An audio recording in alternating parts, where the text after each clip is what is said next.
ఆంధ్రప్రదేశ్ రాజకీయాలు పంచ్ డైలాగులు ప్రాసలతో హోరెత్తుతున్నాయి. నాయకులందరూ ఒకరిపై ఒకరు సెటర్లు వేసుకుంటూ పాలిటిక్స్ను రక్తి కట్టిస్తున్నారు. ఈ క్రమంలోనే టీడీపీ జాతీయ ప్రధాన కార్యదర్శి నారా లోకేష్ మంత్రి గుడివాడ అమర్నాథ్కు ఓ గిఫ్ట్ ఇచ్చారు. అయితే ఆ గిఫ్ట్ వెనుక కూడా ఓ సెటర్ ఉంది. మరి అలా గిఫ్ట్ పంపుతూనే మంత్రి పరువు తీసే ప్రయత్నం చేశారు నారా లోకేష్.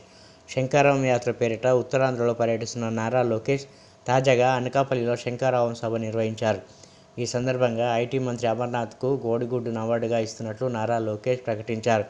గుడ్డు పాలసీతో అంతర్జాతీయంగా ఆంధ్రప్రదేశ్ పరువు తీసిన అమర్నాథ్కి దీనిని బహుమతిగా పంపుతున్నానని అన్నారు. ప్రభుత్వం అన్న ఒకసారి అది బాక్స్ ఇస్తారా?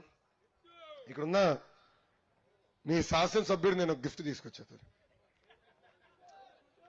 ఆంధ్ర రాష్ట్ర పరువు తీసుకున్నందుకు ఆయనకు ఒక కోడిగుడ్డు ఇస్తున్నా. అంతర్జాతీయ స్థాయిలో ఆంధ్ర రాష్ట్ర పరువు తీసినందుకు మంత్రి గారికి నేను కోడిగుడ్డు అవార్డు ఇస్తున్నా.